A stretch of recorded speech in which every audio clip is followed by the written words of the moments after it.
Son las 6:59. Buenos días, dominicanos, dominicanas, ciudadanos, ciudadanas del mundo. Julio Martínez Pozo. Los comentarios de los temas más importantes en el programa de mayor influencia de la radio y la televisión nacionales.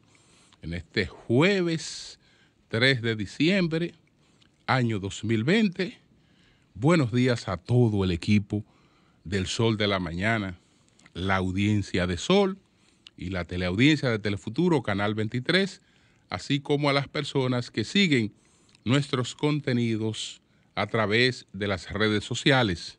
A las 9 de la mañana, pues Telefuturo entra en el servicio al Ministerio de Educación en el tema de la docencia a distancia, y entonces las personas que dan seguimiento a nuestro programa pueden hacerlo a través del canal 24 y del canal 16. Buenos días a todos y a todas, señores. Entonces, bueno, estábamos en un duelo colectivo, tanto por el fallecimiento de Adriano Miguel Tejada, como por el fallecimiento de César Prieto, dirigente del Partido de la Liberación Dominicana. Entonces, además de estas notas de duelo que nos caracterizan estos días, tenemos la imprudente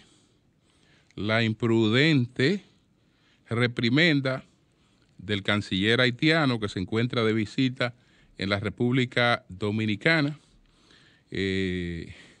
Está ya, es una realidad, la ley de presupuesto del año 2021, es la realidad con la que habrá que lidiar.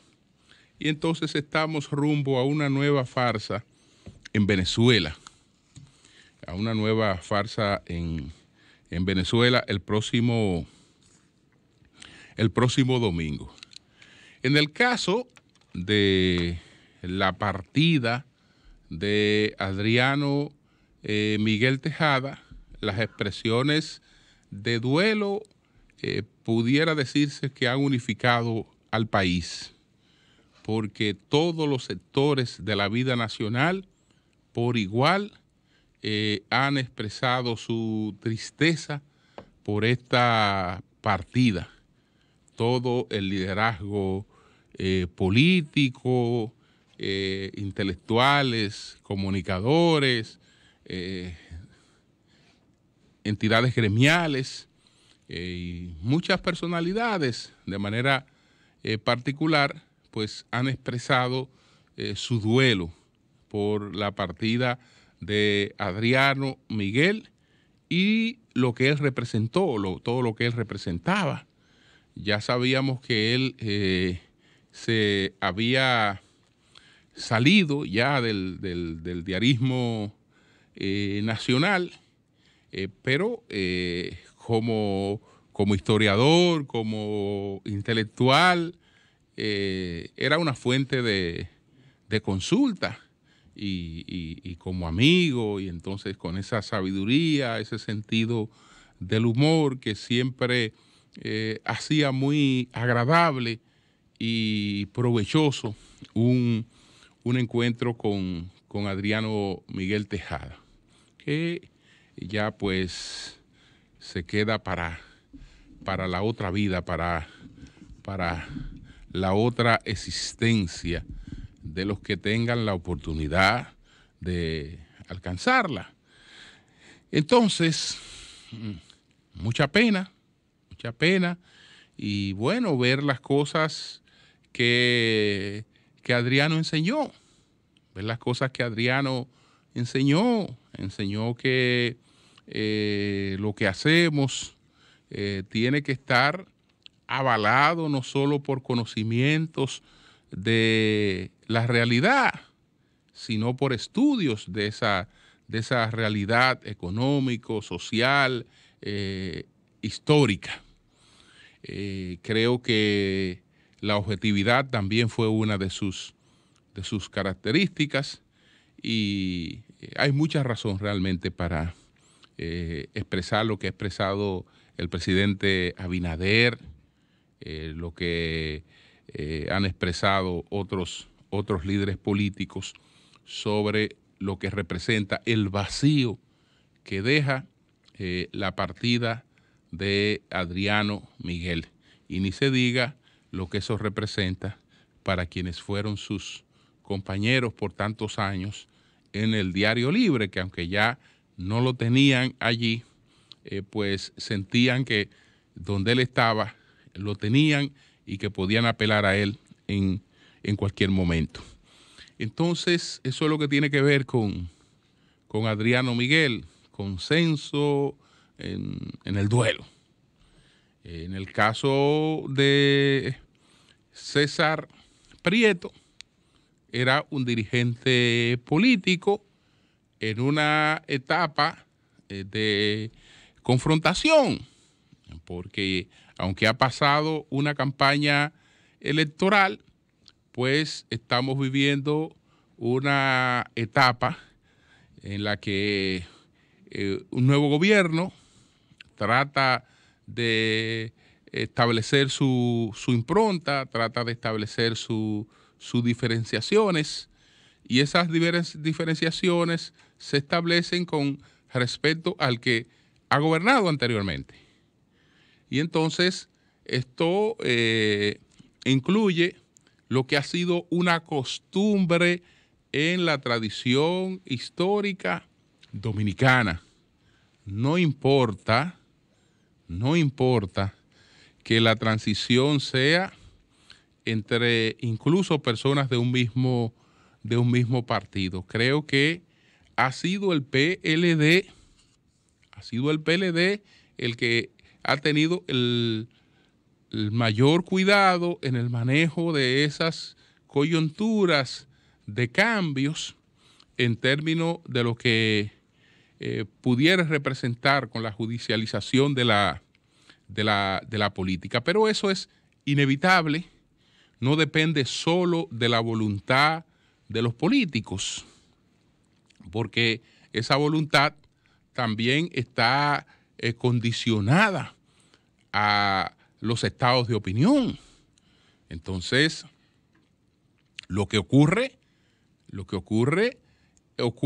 entre otras cosas, porque es parte de lo que la gente reclama. Es parte de lo que la gente reclama. Y entonces, no hacer lo que la gente reclama también es una manera de encaminarse hacia la impopularidad. De manera que esto no son solo circunstancias que per se la determinan quienes tienen la posibilidad de hacerlo, sino que estas actuaciones también están muy condicionadas por compromisos y por lo que la gente ha estado reclamando. En sentido general y a propósito de esta experiencia que se ha vivido con César Prieto, que no por politización desde el principio la he relacionado con las acciones judiciales que se han estado llevando a cabo. Esto no lo he hecho por un ánimo de politización, porque he sido claro, no he incluido ningún hecho que haya alterado la verdad. Ningún hecho. César Prieto, y eso hay que reiterarlo, no estaba siendo investigado. Él no había sido interrogado, él no había sido llamado por el Ministerio Público. Pero César Prieto sí había estado en la campaña de rumores, y él sentía que podía ser objeto de situaciones similares a las que se presentaron con algunos exfuncionarios. y llegó a comentar que no estaba en disposición de tolerar eso. Que no estaba en disposición de tolerar eso. Entonces, yo creo que esa situación debe llamar la atención. Llamar la atención para descontinuar investigaciones. No, yo creo que a todos nos conviene que el Ministerio Público haga su trabajo. A todos nos conviene porque si eso es un reclamo de la población y ese reclamo no se satisface, entonces esa sería una motivación para revueltas sociales. Y cuando se empieza por ahí, uno no sabe dónde acaban las cosas.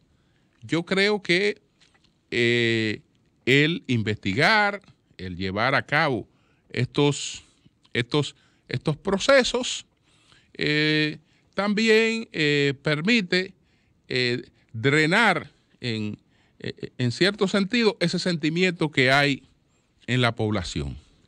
Lo que tenemos que reiterar es que esas cosas se hagan con respeto a la dignidad de las personas, que se siga el debido proceso, que no se incurran en aparatosidades innecesarias para personas que pueden ser investigadas sin la necesidad de ser expuestas a situaciones como la que presenciamos, por lo menos en 2 casos de funcionarios o exfuncionarios a los que a las 2 de la madrugada saltaron por las paredes de su residencia a romper puertas, etcétera, etcétera, en un caso incluso llevando a cabo un operativo en la casa de un vecino que no tenía nada que ver con esto, tratándose de personas que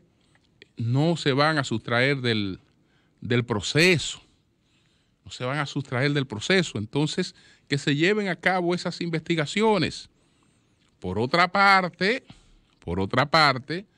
que no sean, como se advierte hasta ahora, dirigidas de manera específica a un sector.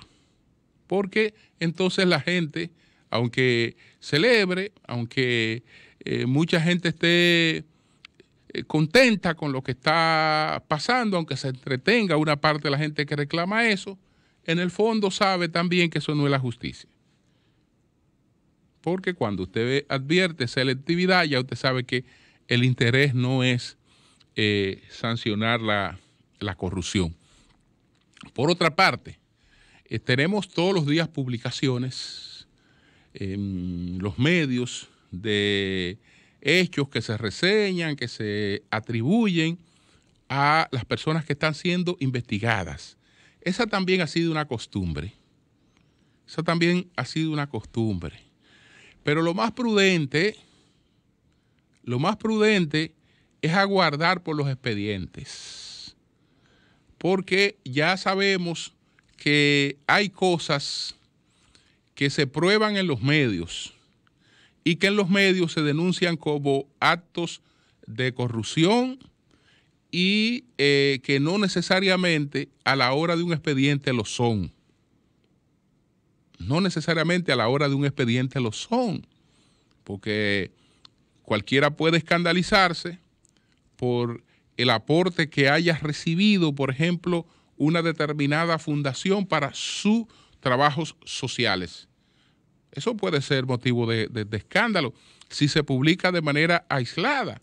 No es que si una institución que manejó una cartera en la que cientos de fundaciones recibieron aportes, y bueno, si dentro de ese marco se hace una publicación y se ven todas las fundaciones que han recibido aportes, eso tiene una connotación distinta, porque aunque usted diga, bueno, de todas maneras esta recibió una cantidad mayor que aquella, uno entonces lo ve en su contexto. Pero cuando usted toma de manera particular un caso, lo publica, bueno, ese caso puede generar, digamos, cuestionamiento y escándalo mediático. No quiere decir que eso genere expediente, porque para generar un expediente tendríamos que ir a ver si quien ha hecho ese aporte no estaba facultado por ley para hacerlo. Si eso no formaba parte de las facultades que tenía, tendremos que ir a ver eso, ¿no? Si ese aporte podía ser individual o tenía que pasar previamente por un consejo. Y entonces ya estamos acostumbrados a que nos encontramos con muchos escándalos de corrupción propiamente mediáticos que a la hora de construir un expediente no son casos como tales penales. Cuando estamos hablando, por ejemplo, de violaciones a la ley de compra y contratación, estamos hablando de cuestiones administrativas. A la hora de irla a presentar a un tribunal hay limitaciones. A la hora de presentarla ante los medios no hay limitaciones. Porque ante los medios es corrupción todo lo que se le dé una connotación sensacionalista. Todo lo que se publique fuera de un contexto. Eso es corrupción. Eso es corrupción. Y bueno, eso son parte de los manejos a los que hay que acostumbrarse. Entonces, César Prieto, que venía con una situación pues de baja en su autoestima, en esa derrota que produce esa cárcel que es la depresión. Evidentemente que estos últimos acontecimientos lo empujaron a esa decisión dramática sin que necesariamente él fuera a ser objeto del mismo tratamiento que han sido objeto otros. ¿Por qué pensó? ¿Porque tenía hechas? No, sencillamente porque había sido un servidor público cercano al expresidente Danilo Medina, y entonces se han hecho una rifa. Se hizo una rifa, el Ministerio Público hizo una rifa para perseguir la corrupción y resulta que prácticamente todos los numeritos se los sacó un sector. Y sobre ese sector entonces está toda la lupa puesta. Y bueno, ya veremos qué pasa en el futuro, pero no hay que perder, digamos, la calma. Hay que perder la calma. Esperemos por los expedientes y ya veremos qué pasa en cada caso. La familia, en este sentido, es una fuente de apoyo. Es una fuente de apoyo para las personas que están en estos casos.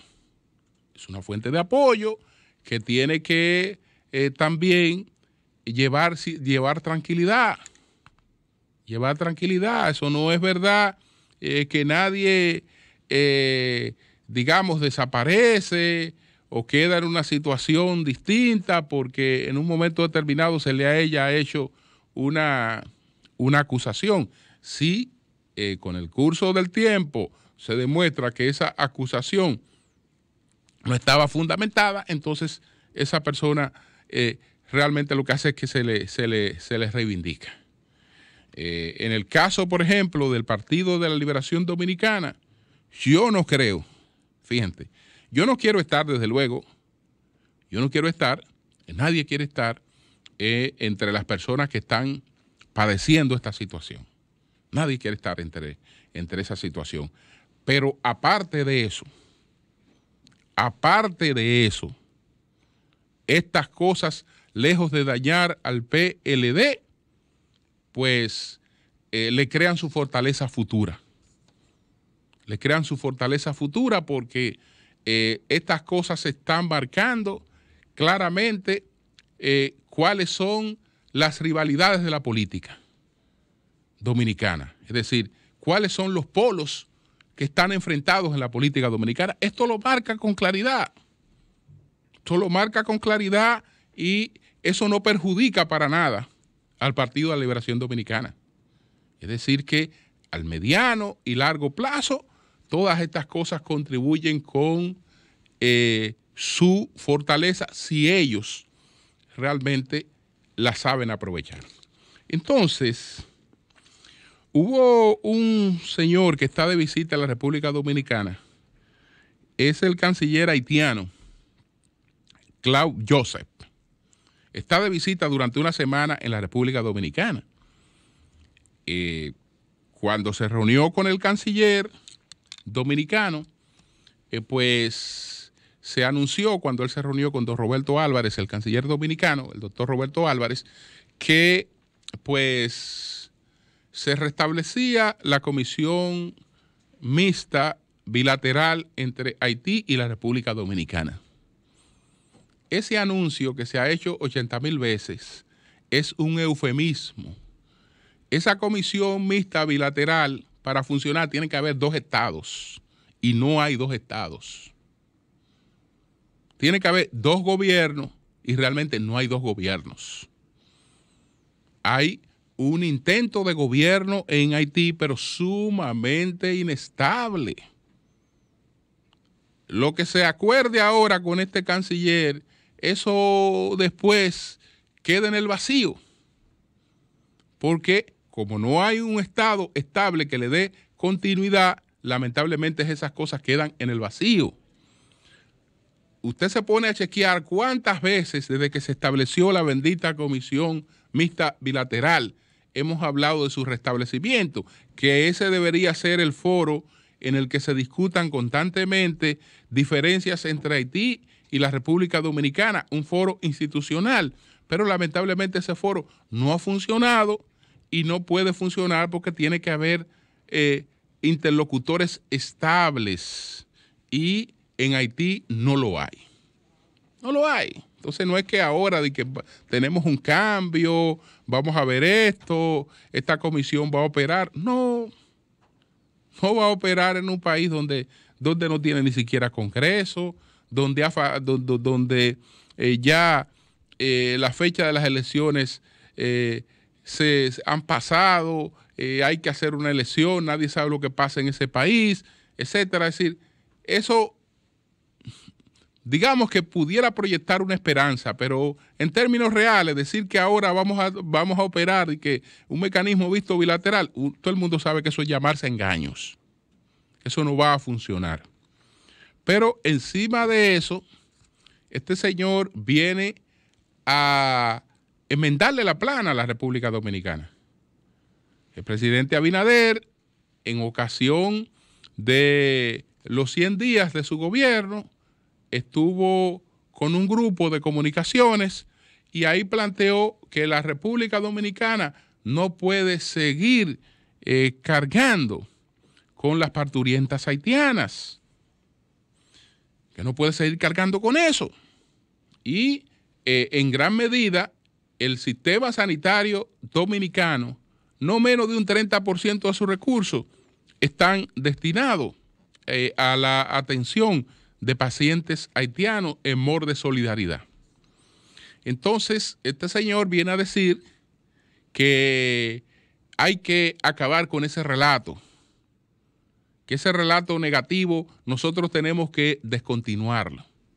Bueno, es que no se trata de un relato, se trata de una realidad. Entonces esa realidad tiene que cambiarla el liderazgo haitiano, asumiendo las responsabilidades que les corresponden. Asumiendo esas responsabilidades que le corresponden, creen las condiciones para que una mujer que tiene que venir a dar a luz a la República Dominicana, porque aquí da a luz gratis, no puede hacerlo en un hospital de Haití porque le cobran, entonces aquí es gratis, pues va a cruzar para acá. Entonces eviten eso, eviten que eso ocurra. Entonces, si no hay realidad, no hay relato. No hay relato y así por el estilo. Creen las condiciones para que haya progreso económico y social en Haití.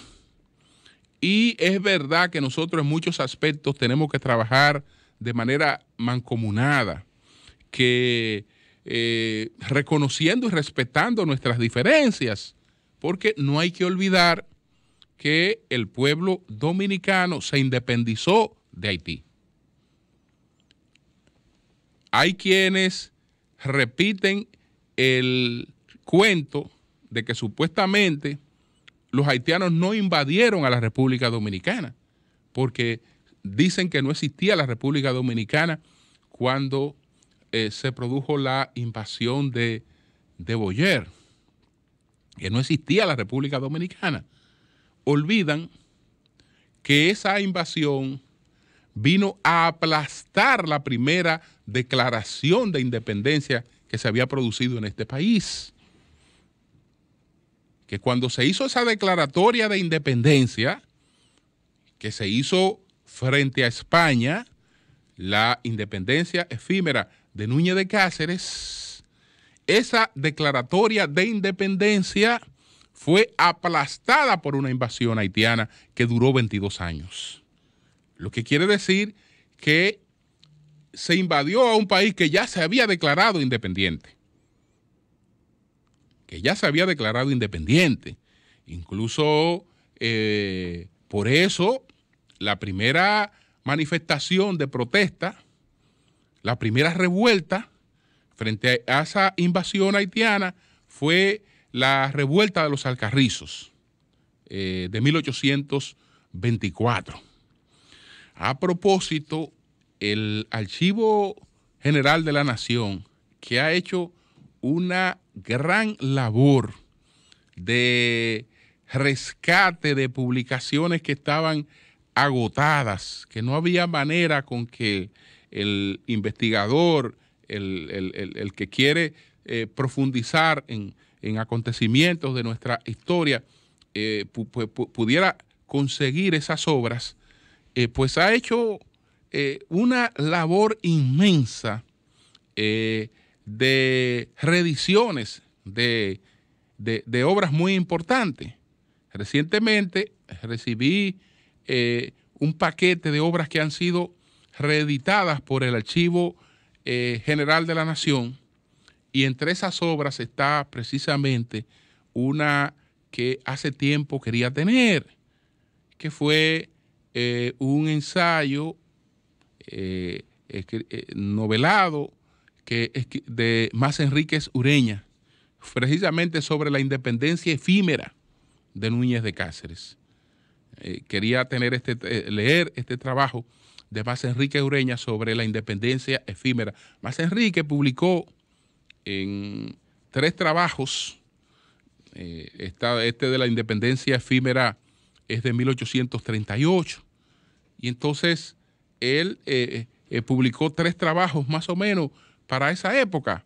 Este que se ha reeditado recientemente por el Archivo General de la Nación, que es la independencia efímera, otro trabajo justamente sobre la revuelta de los Alcarrizos de 1824 y un trabajo sobre el arzobispo Valera. Entonces ya conseguí a través de esta labor formidable del archivo la obra de Mas Enríquez Ureña. Las otras 2 estoy en algunas gestiones. Entonces, sí nos liberamos de los haitianos.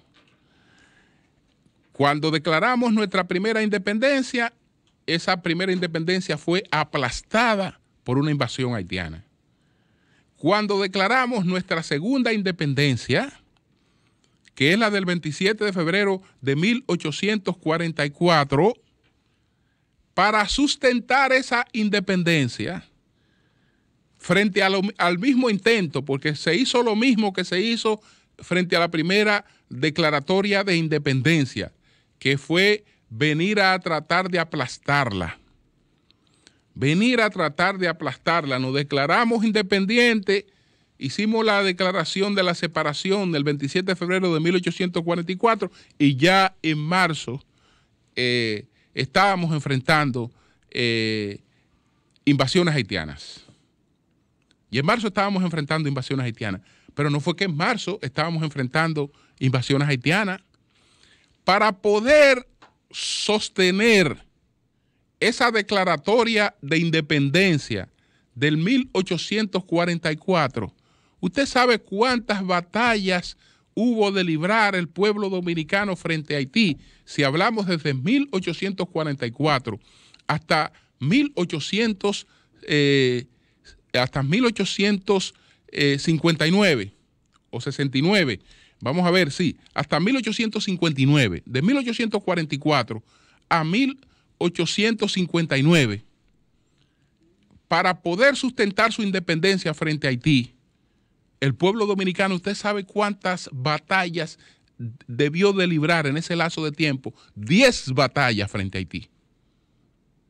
10 batallas, porque no solo fueron las invasiones de Charles Herard, el más necio de todos los gobernantes haitianos fue Solok, Faustino I, que se declaró como emperador Faustino I, que a cada momento estuvo intentando aplastar pues la declaratoria de independencia de la República Dominicana. 10 batallas libró este país para poder sustentar su independencia frente a Haití. Entonces, son hechos históricos que marcan una diferenciación que se puede sustentar de manera respetuosa, porque de todas maneras son acontecimientos que corresponden a la historia, forman parte ya de la idiosincrasia, de la tradición entre ambos pueblos, y la aspiración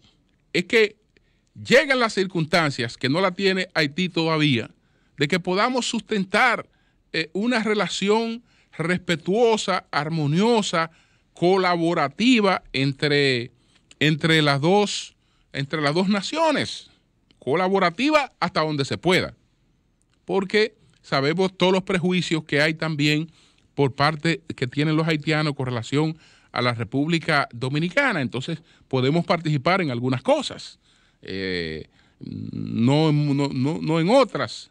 Ya conocemos la experiencia que se produjo cuando el presidente Fernández, pues de muy buena voluntad, construyó un centro universitario en Haití, que la nota de agradecimiento fue intentar matarlo, a él y a su comitiva.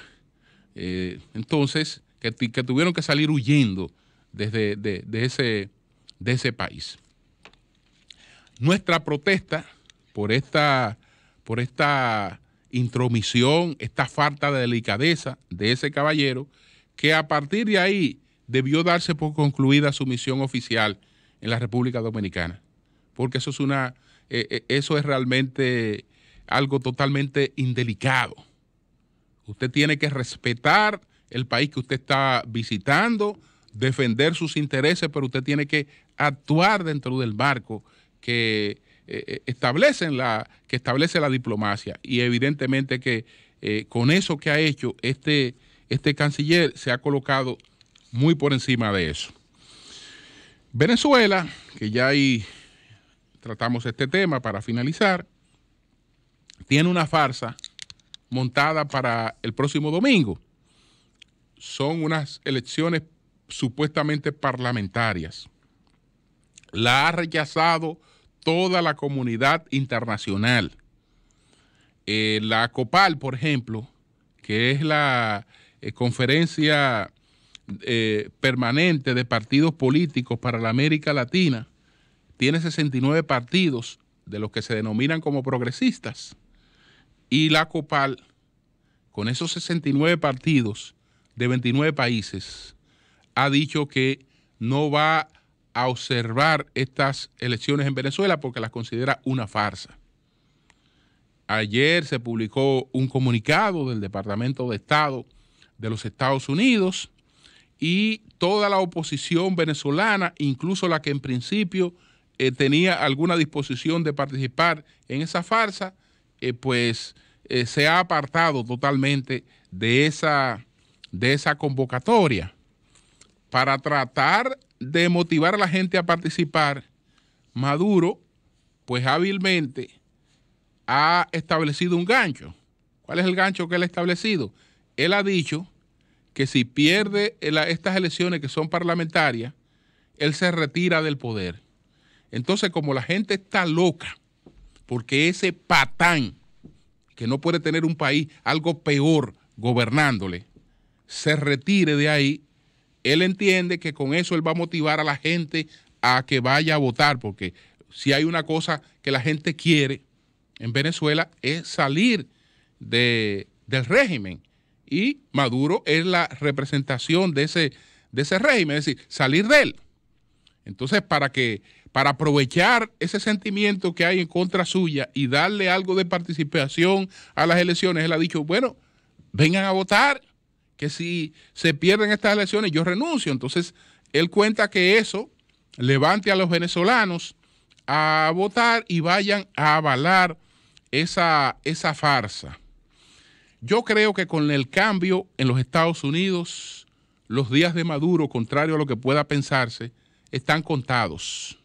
Porque ya habíamos revelado aquí, al citar un libro de Carlos Malo de Molina, que las negociaciones para la salida de los chavistas del poder se habían estancado porque la propia Internacional Socialista, Zapatero y otros mediadores entendían que no debían darle ese trofeo a Donald Trump.